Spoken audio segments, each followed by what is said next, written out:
आदरणीय अभिभावकों और प्रिय विद्यार्थियों, सुप्रभात। आज का सुविचार, बुराई को सुनना और देखना ही बुराई की शुरुआत है। दोबारा से सुविचार सुनिए, बुराई को देखना और सुनना ही बुराई की शुरुआत है। तो बेटा हमें हमेशा बुराई से बचकर रहना चाहिए। कोई भी बुरी चीज हो, चाहे कुछ भी हो, बुरा कुछ भी अच्छा नहीं होता है एक तरह से, ठीक है। तो हमें हमेशा बुराई से बचना चाहिए। तो आज हम बेटा अपने संस्कृत विषय का एक नया टॉपिक है हमारा संस्कृत व्याकरण का नया जो टॉपिक है वो है हमारा अशुद्धि संशोधनम, ठीक है। अशुद्धि संशोधनम, वाक्य में जो हमारे अशुद्ध वाक्य दिए होते हैं उनको शुद्ध करके लिखना एक तरह से, ठीक है। तो देखिए हमारा जो है ये संस्कृत व्याकरण का, तो पहले इसमें देखिए मैंने लिखा है कि इसके मैंने कुछ नियम लिखे हैं, वो नियम आपको ध्यान से समझने हैं और याद भी रखने हैं, तभी आप उसको सही से कर पाओगे, ठीक है बेटा।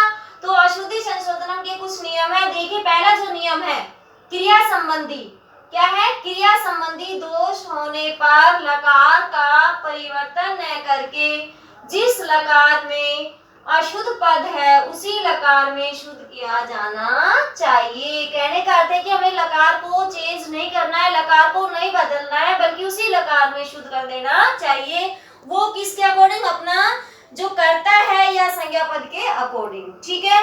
तो क्रिया से संबंधित आपको समझ में आया? क्रिया संबंधी दोष होने पर लकार का परिवर्तन न करके जिस लकार में अशुद्ध पद है उसी लकार में शुद्ध किया जाना चाहिए। अब देखिए जो ये हमारा वाक्य लिखा हुआ है संस्कृत में, ये अशुद्ध वाक्य है।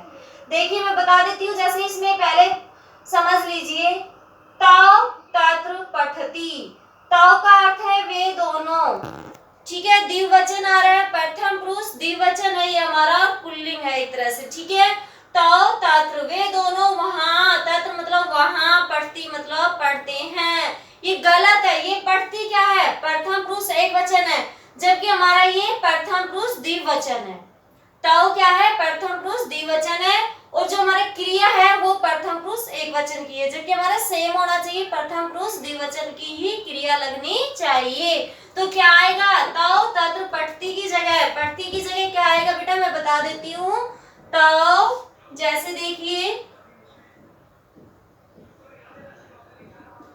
तौ, तौ हमारे प्रथम पुरुष द्विवचन है, तौ तत्र।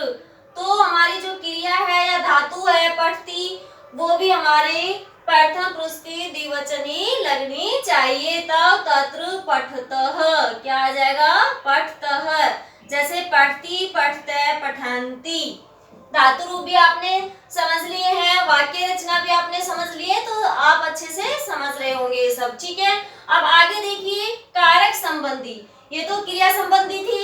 नंबर 2 पे कारक संबंधी, अशुद्ध पद को शुद्ध करते समय उपपद विभक्तियों के नियमों को सदा ध्यान रखना चाहिए। मतलब जो उपपद विभक्ति कौन सी होती है? एक तरह से जो अव्ययी होते हैं हमारे, प्रति, यथा, इस तरह से जो हमारे ये उपपद विभक्तियां होती है, जिनके योग में जिस विभक्ति का प्रयोग होता है तो होता ही है उसी का ही एक तरह से, जैसे कि परितः, प्रति, ये सब क्या है? उपपद विभक्ति है। सह, साकम, सार्धम, बहुत सारी है। ये मैंने आपको जब अव्यय कारक विभक्तियों के बारे में बताया था तो भी ये समझाया था, ठीक है। तो देखिए कारक संबंधी अशुद्ध पद को शुद्ध करते समय, ठीक है, उपपद विभक्तियों के नियमों को सदा ध्यान रखना चाहिए। कारक के अनुसार भी मैंने बोला था, जैसे कर्ता ने कर्म को करण से के। देखिए लेकिन हमारी क्या है इसमें? उदाहरण देख लीजिए पहले।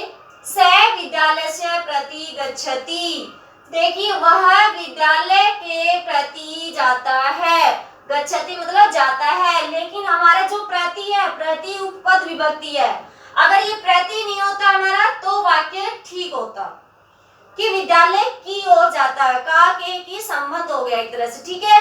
लेकिन प्रति उपपद विभक्ति आ गई है तो हमारा ये जो विद्यालय से में विभक्ति लगी हुई है षष्ठी, वो गलत है।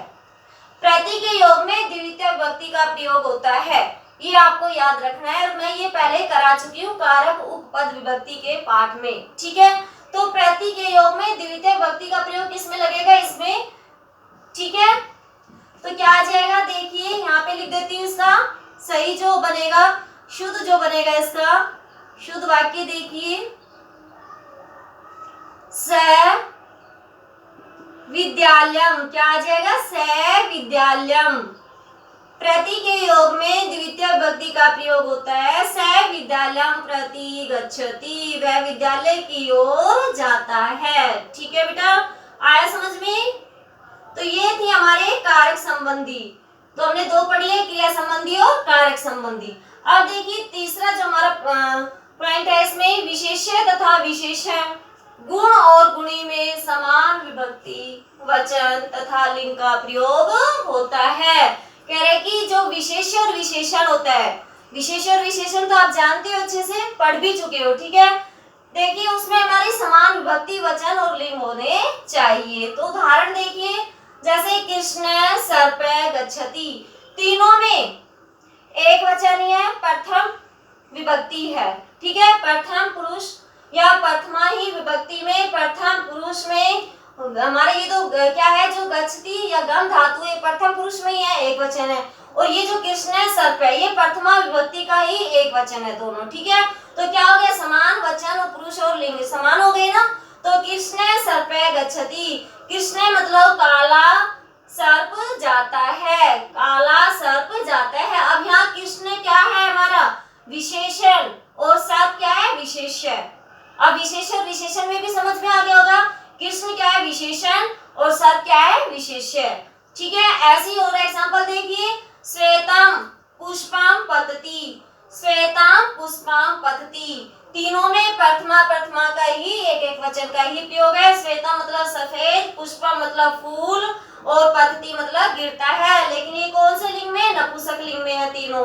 ठीक है, एक तरह से ये प्रथम प्रथम, पुष्पम हमारा नपुंसक लिंग में आता है। ठीक है, अब देखिए पवित्रा नदी बहती, पवित्र नदी बहती है, ये भी प्रथम पुरुष एक वचन का ही है। इस तरह से हमारा कहने का अर्थ है कि जहाँ विशेष्य और विशेषण गुण या गुणी होते हैं, वहाँ पे लिंग वचन और अपने विभक्ति एक ही होने चाहिए। एक वचन के तो एक वचन के, द्विवचन के तो द्विवचन के, इस तरह से समान होने चाहिए। ठीक है, आगे देखिए संख्यावाची शब्दों की विभक्ति वचन और लिंग संज्ञा पदों के अनुसार होना चाहिए। क्या करें कि संख्यावाची शब्दों की विभक्ति किसके अनुसार होना चाहिए, विभक्ति वचन और लिंग, ये तीनों किसके अनुसार, संज्ञा पदों के अनुसार। ठीक है, और संज्ञा पद हमारे देखिए, इसमें उदाहरण देख लीजिए, उदाहरण के अकॉर्डिंग बता देती हूँ। संख्यावाची भी हमारे 1 से 4 तक ही लिंगों में अलग अलग चलती है, 1 से 4 तक, 5 से लेकर बाकी 100 तक जितनी भी है वो बाकी एक ही, सब में एक जैसी ही होती है। ठीक है, और ये मैं गिनती वाले जो संख्या वाला शब्द है उसमें मैं बता चुकी थी संख्या वाले चैप्टर में। ठीक है बेटा,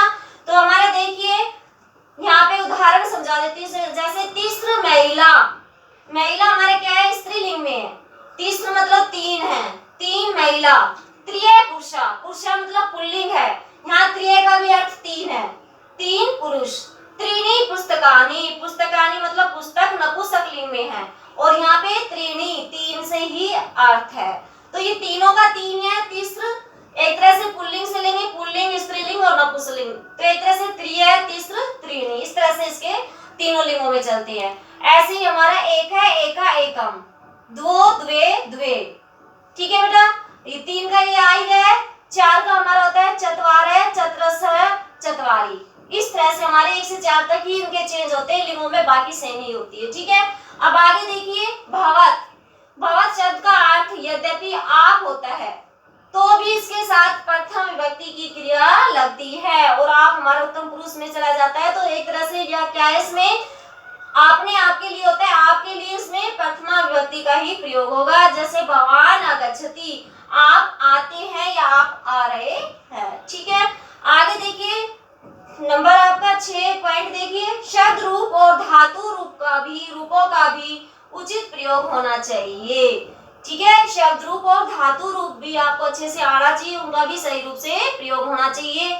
ठीक है बेटा, देखिए जैसे छात्राचार्यम नश्यति, कि छात्र आचार्य को नमस्कार करता है। नम धातु का हमारा जो भविष्य काल, नश्यति मतलब नमस्कार करता है या करेगा, यहाँ पे लिट लकार में दे रखा है, नश्यति नश्यते लिट लकार दे रखा, करेगा आएगा यहाँ पे। ठीक है, न कि छात्राचार्यम नमिष्यति, नमिष्यति हमारा धातु रूप रॉन्ग है, ठीक है, लिरिट लकार में नश्यति चलता है, तो इसलिए हमारा ये सही है।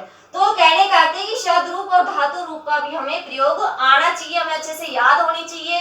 तो बेटा ये थे हमारे अशुद्धि संशोधन से संबंधित कुछ नियम, आपको ये याद रखने हैं, समझने हैं अच्छे से, और ये सब मैं आपको लिख कर भी दूंगी और इसके अभ्यास भी आपको वर्कशीट बनाकर दूंगी आपको पूरा अच्छे से समझाकर, ठीक है। और ये नियम जब आप पढ़ोगे बार बार तो आपको समझ में भी आ जाएगा।